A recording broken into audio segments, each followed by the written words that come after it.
আজকের ভিডিওতে আমরা 24 দাগ কমপ্লিট করব। 24 এ বি সি 3টে দাগ আছে। এর দাগের 5টা কোশ্চেন আছে। এর দাগের সবগুলো আছে এমসিকিউ, অর্থাৎ তোমাদের অপশান দেওয়া আছে 4টে করে, তার মধ্যে একটা সিলেক্ট করতে হবে কোনটা ঠিক। প্রথমটা বলেছে একটি সমকোণী চৌপলাকৃতি বাক্সের ভেতরের আয়তন 440 ঘন সেমি এবং ভেতরের ভূমিতলের ক্ষেত্রফল 88 বর্গ সেমি। বাক্সটির ভেতরে উচ্চতা কত? তো এখানে এই যে ঘনফল মানে দৈর্ঘ্য ইন্টু প্রস্থ ইন্টু উচ্চতা, তো এখানে ভূমিতলের ক্ষেত্রফল মানে দৈর্ঘ্য ইন্টু প্রস্থ দেওয়া আছে, আর ভেতরে উচ্চতাটা আমরা যদি এক্স ধরে নিই তাহলে এক্স ইন্টু এইটা সমান 440 হবে, সেখান থেকে এক্স এর মানটা নির্ণয় হবে। তাহলে ধরি বাক্সটির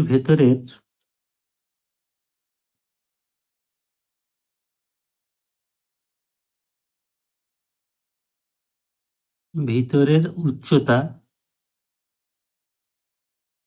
সমান এক্স সেমি। অতএব আমরা লিখতে পারি যে 88 ইন্টু এক্স ইজিক্যাল টু 440, মানে এটা দৈর্ঘ্য ইন্টু প্রস্থ ইন্টু উচ্চতা সমান এত, বা এক্স সমান এই 440 ভাগ 88। তো এখানে কাটাকাটি খুব সহজ আছে। এখানে দেখো 44 দুগুণে 88, মানে 44 একে 44 আর একটা শূন্য 10। এবার 2 দিয়ে কাটলে 2 একে 2, 2 5 10। অতএব এক্স ইজিক্যাল টু 5 সেমি। তাহলে অপশান তোমাদের এই 5 সেমি যে অপশানটা আছে সেটা হচ্ছে বি। এবার 2 দাগেরটা দিয়েছে একটি আয়তঘনাকার গর্তের দৈর্ঘ্য 40 মিটার, প্রস্থ 12 মিটার এবং গভীরতা 16 মিটার। ওই গর্তের মধ্যে 5 মিটার দৈর্ঘ্য, 4 মিটার প্রস্থ এবং 2 মিটার পুরু তক্তা রাখা যাবে। কতগুলো তক্তা রাখা যাবে সেখানে অপশানটা দেওয়া আছে। তাহলে প্রথমে আমরা আয়তঘনাকার গর্তের আয়তন পাবো এই 3টে গুণ করে। এবার প্রতিটি তক্তার আয়তনও আমরা পাবো এই 3টে গুণ করে। তাহলে সেটা দিয়ে যদি এইটাকে যদি ভাগ করা যায়, এতে গুণফলটাকে ভাগ করা যায়, তাহলে তক্তার সংখ্যা নির্ণয় হবে। তাহলে গর্তের আয়তন সমান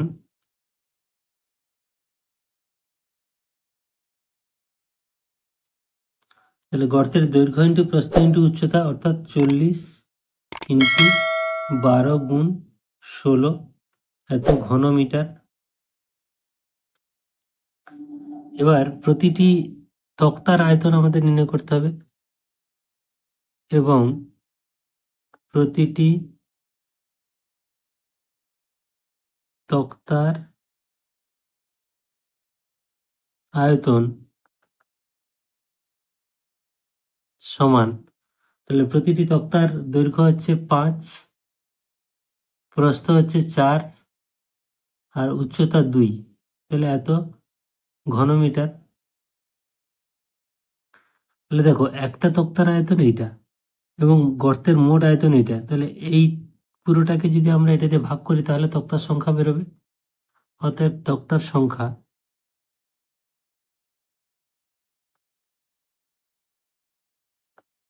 সমান 40 গুণ 12 গুণ 16 এই পুরোটা বাই 5 গুণ 4 গুণ 2 এতটি। তো তোমরা এই ত্রিকোণমিতি পরিমিতির ক্ষেত্রে এইগুলো তোমরা কাটাকাটি করো, এইখানে গুণ করবে না, এগুলো অটোমেটিক কাটাকাটি হবে। এই অবস্থায় রেখে দিলে কাটতে সুবিধা হবে। তাহলে এখানে আমরা 4 একে 4, 4 10 40 পাচ্ছি, 5 একে 5, 5 2 10, 2 একে 2, 2 একে 2। তাহলে 12 ইন্টু 16, তাহলে 12কে 16 দিয়ে গুণ করলে হচ্ছে 192 এতটি। এই 192 যে অপশানটা আছে এটা হচ্ছে অপশান বি। তাহলে অপশান বিটা হচ্ছে সঠিক উত্তর। তো এবার 3এটা বলেছে একটি ঘনকের পার্শ্বতলের ক্ষেত্রফল 256 বর্গমিটার, ঘনকটির আয়তন নিচের অপশান কোনটি হবে? তো এখানে এই যে পার্শ্বতলের ক্ষেত্রফল আর সমগ্র তলের ক্ষেত্রফল কিন্তু একই নয়। পার্শ্বতলের ক্ষেত্রফল মানে চারিদিকে 4টে, উপর আর নিচ বাদ। আর যেহেতু ঘনক প্রতিটার বাহু মানে প্রতিটা সাইডের ক্ষেত্রফলই হচ্ছে এ স্কোয়ার, তাহলে 4টে এই যে বাহু পার্শ্বতলের সংখ্যা 4, তাহলে 4 স্কোয়ার। তাহলে 4 স্কোয়ার সমান এই মানটা, সেখান থেকে আমরা এ পাবো এবং আয়তন মানে এ কিউ, সেই মানটা এর মানটা বসিয়ে দিলে উত্তর চলে আসবে। তাহলে এখানে লিখবো যে আমরা জানি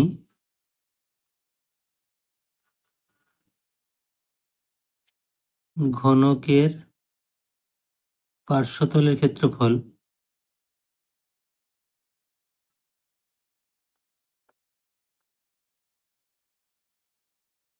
সমান 4a² বর্গ একক। তো এটা হচ্ছে বাহু। এই অঙ্কগুলো করে দেখাচ্ছে এই কারণে, তোমাদের কিন্তু যদি 2 নম্বরের কোশ্চেন দেয় তখন এটার ক্ষেত্রে অপশান দেবে না, শুধু উত্তর নির্ণয় করতে হবে। এই জন্য আমরা অঙ্কগুলো করে করে প্র্যাকটিস করছি, যাতে মানে অপশান না দিলেও তোমরা করতে পারো। তাহলে ঘনকের পার্শ্বতলের ক্ষেত্রফল হলো 4a², এই মানটা দেওয়া আছে 256।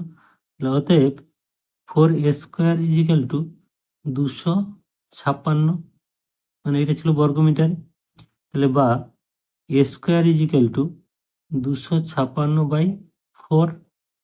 কাটাকাটি করলে 4 একে 4, এখানে 4 6 24, 1 আর 6 16, 4 4 16। বা তাহলে এ সমান কত হচ্ছে, 64 বর্গমূল করলে 8 হচ্ছে। প্লাস মাইনাস হবে, কিন্তু আমরা প্লাস মানটা নেব, যেহেতু ঘনকের একটা পার্শ্বতলের যে কোনো ধারের মাপ পজিটিভই হয়, পজিটিভ সাইন হয়। তাহলে এত মিটার, তাহলে এর মানটা আমরা পেলাম 8 মিটার। তাহলে অতএব ঘনকটির আয়তন সমান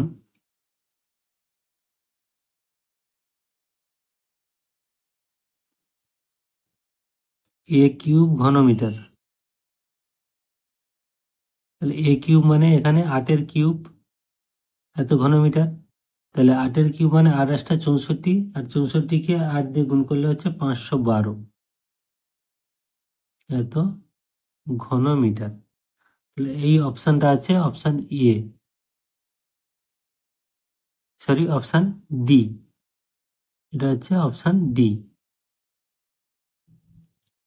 তো এবার 4-এরটা বলেছে দুটি ঘনকের আয়তনের অনুপাত 1:27 হলে ঘনক দুটির সমগ্রতলের ক্ষেত্রফলের অনুপাত কোনটা হবে? তাহলে এখানে যেহেতু দুটো ঘনক বলেছে, আমরা একটা ধারের পরিমাণ যদি x একক ধরি এবং অপরটা যদি y একক ধরি, তাহলে x³ সমান হচ্ছে এই মানটা। সেখান থেকে x এবং y এর অনুপাত বার করব, তারপরে সমগ্রতলের ক্ষেত্রফলের মানটা বসাবো। তাহলে আমরা লিখবো যে ধরি ঘনক দুটির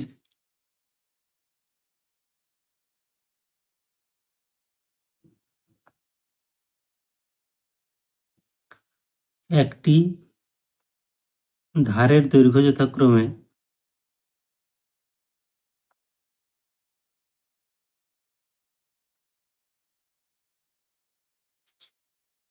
x ও y একক। তাহলে অতএব এই x³ y³ = 1:27, মানে প্রথমটির তাহলে আয়তন কি হবে, ঘনফল কি হবে, x³ যেহেতু একটি ধার x, তাহলে দ্বিতীয়টার হচ্ছে y³ এবং এই দুটোর অনুপাত এটা দেওয়া আছে। বা আমরা যদি সাজিয়ে লিখি x/y এর হোল কিউব = 1/27।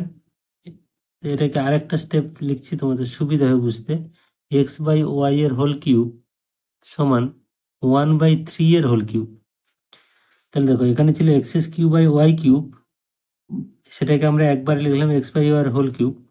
আর এখানে 1/27, মানে 3 এর হোল কিউব। তাহলে 1 এর হোল কিউব 1 আর 3 এর হোল কিউব হচ্ছে 27, এটাকে আমরা সাজিয়ে লিখলাম। তাহলে উভয় দিকে কিউব হয়ে গেছে, আমরা লিখতে পারি অতএব x/y = 1/3। তাহলে এই মানটা আমরা পেলাম। এবার সমগ্র তলের ক্ষেত্রফল দেখব। তাহলে অতএব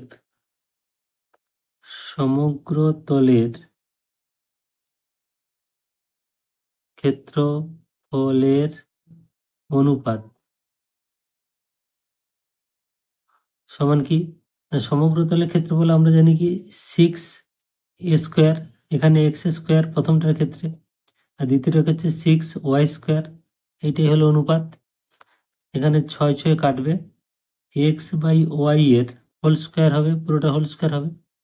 এবার x/y আমরা মানটা পেয়েছি, দেখো আগেরটায় 1/3, তাহলে এখানে হবে 1/3 হোল স্কোয়ার, তাহলে সমান 1/3 তার হোল স্কোয়ার, তাহলে সমান কি হচ্ছে 1/9, অর্থাৎ এটাকে আমরা লিখতে 1:9। তাহলে 1:9 এটা হচ্ছে অ্যান্সার, এটা আছে অপশান সিতে। এবার 5এরটা বলেছে একটি ঘনকের সমগ্র তলের ক্ষেত্রফল s বর্গ একক এবং কর্ণের দৈর্ঘ্য d একক হলে s এবং d এর মধ্যে সম্পর্ক নিচের কোনটা হবে। এটা খুব একটা ইম্পর্টেন্ট অঙ্ক, এটা মাধ্যমিকেও এসছে। বলেছে একটি ঘনকের, আবার বলছি যে একটি ঘনকের সমগ্র তলের ক্ষেত্রফল আমরা কি জানি 6a², মানে এই s সমান 6a², আর ঘনকের কর্ণের দৈর্ঘ্য মানে √3a, মানে d মানে √3a। এই দুটো থেকে, এই সম্পর্ক থেকে আমাদের যে কোনো একটা অপশানে আসতে হবে। তাহলে ধরি ঘনকের একটি ধারের দৈর্ঘ্য সমান a একক, তাহলে অতএব s সমান আমরা লিখতে পারি 6a², কারণ s মানে সমগ্র তলের ক্ষেত্রফল মানে 6a²। এটাকে আমরা একটু সাজিয়ে নেব প্রথমে, বা এটাকে যদি আমরা ঘুরিয়ে লিখি 6a² s, বা a² s/6, এটাকে দিচ্ছি 1 নম্বর সমীকরণ। এবার দ্বিতীয় ক্ষেত্রে বলেছে d, তাহলে আবার d বা √3a d, মানে d মানে হচ্ছে কর্ণের দৈর্ঘ্য মানে √3a, বা a তাহলে d/√3। এই রুটটাকে তোলার জন্য আমরা উভয় দিকে কি করব, স্কোয়ার করে দেব, বা এখানে a² সমান হচ্ছে এখানে d² এই √3 হোল স্কোয়ার মানে 3, একবারে লিখলাম। তাহলে এইটার দিকে হোল স্কোয়ার করলে a² হচ্ছে, আর এই পুরোটা হোল স্কোয়ার হলে এটা d² হচ্ছে, আর নিচে √3 হোল স্কোয়ার মানে 3 হচ্ছে। তাহলে এটা হচ্ছে 2 নম্বর সমীকরণ। এবার দেখো এই 1 নম্বর সমীকরণেও a² সমান এইটা, আর 2 নম্বরেও a² সমান এটা, তাহলে আমরা ডান দিকগুলো সমান করে দিতে পারি। তাহলে 1 ও 2 নম্বর সমীকরণ তুলনা করে পাই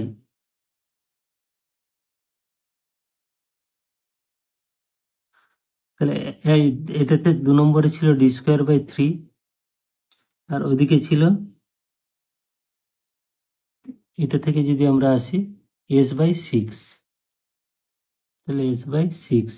এবার দেখো কাটাকাটি করলে দেখো এইখানে কেটে যাবে, 3 × 3 3 × 2 = 6, বা d² s/2। তাহলে এই যে উত্তরটা, এটা আছে অপশান ডিতে আছে, তাহলে ডিটা হলো উত্তর। আচ্ছা, এবার বির দাগে দুটো অঙ্ক আছে এবং এগুলোকে দেওয়া আছে যে সত্য না মিথ্যা আমাদের যাচাই করতে হবে। 2-এর 1-এরটা বলেছে একটি ঘনকের প্রতিটি ধারের দৈর্ঘ্য দ্বিগুণ হলে ঘনটি আয়তন প্রথম ঘনকের 4 গুণ হবে। তাহলে এটা আমাদের করে দেখতে হবে যে প্রথমটার একটি ধারের দৈর্ঘ্য যদি a ধরি এবং দ্বিতীয়টা যদি 2a ধরি, মানে যেহেতু দ্বিগুণ বলেছে 2a ধরি, তাহলে কি পরিবর্তন হচ্ছে আমাদের দেখতে হবে। তাহলে ধরি প্রথম ঘনকের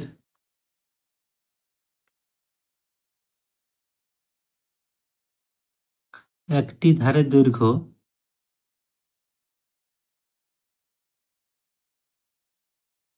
সমান a একক, তাহলে অতএব আয়তন সমান a³ ঘন একক। এবার দ্বিতীয় ঘনকের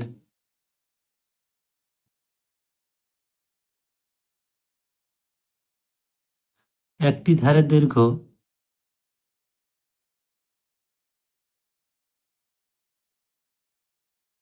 সমান, যেহেতু এর ডবল বলেছে তাহলে 2a একক, অতএব আয়তন 2a এর হোল কিউব ঘন একক, তাহলে 2 এর কিউব হচ্ছে 8 × a³ এত ঘন একক। তাহলে দেখো প্রথমটার আয়তন ছিল AQ ঘন একক, আর এটা হলো 8AQ, অর্থাৎ 8 গুণ হলো। তাহলে হওয়ার কথা ছিল 8 গুণ, বলেছে 4 গুণ, তাহলে এটা ভুল আছে, এই জন্য এটা হচ্ছে মিথ্যা।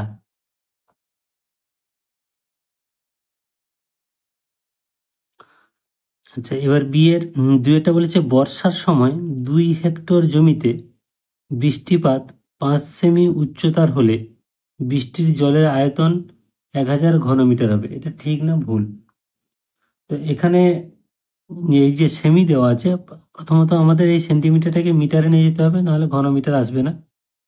এবার এই যে হেক্টর বলেছে জমির যে ক্ষেত্রফলটা, এই হেক্টরটাকে আমাদের প্রথমে এখানে যে যে অপশন দেওয়া আছে ঘনমিটারের সঙ্গে কি সম্পর্ক আছে সেটা আমাদের দেখতে হবে। এখানে বলেছি দেখো, 1 আর সমান 100 বর্গমিটার, আর 1 হেক্টর সমান 100 আর। তাহলে 1 হেক্টর সমান 100 আর, আর এই 1 আর সমান 100 বর্গমিটার, তার মানে 1 হেক্টর সমান 100 × 100 এত বর্গমিটার। তাহলে প্রথমে আমাদের সেটাই নিয়ে যেতে হবে। তাহলে 1 হেক্টর সমান 100 আর। আবার বলেছে এই 1 আর সমান 100 বর্গমিটার, তাহলে 100 × 100 বর্গমিটার, তার মানে 1 হেক্টর ইজিক্যাল টু 100 × 100 বর্গমিটার।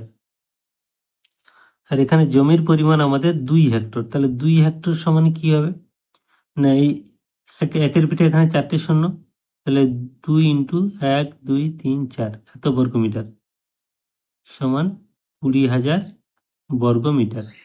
তাহলে 2 হেক্টর সমান আমরা পেলাম 20,000 বর্গমিটার। এবার দেখব বৃষ্টির জলের উচ্চতা কত। তাহলে বৃষ্টির জলের উচ্চতা সমান 5 সেমি দেওয়া আছে।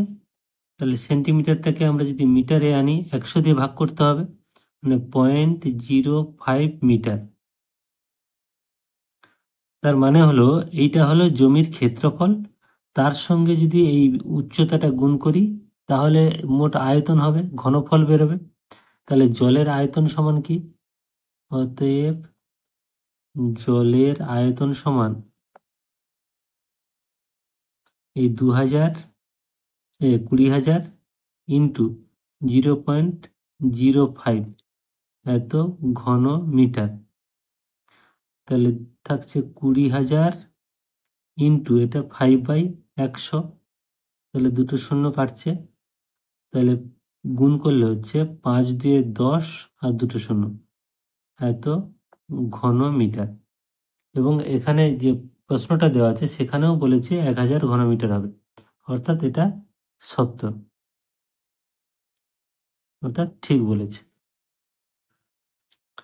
এবার শীত দাগে বলেছে 3টে কোশ্চেন, খুব সহজ আছে, আমি এখানে দেখিয়ে দিচ্ছি।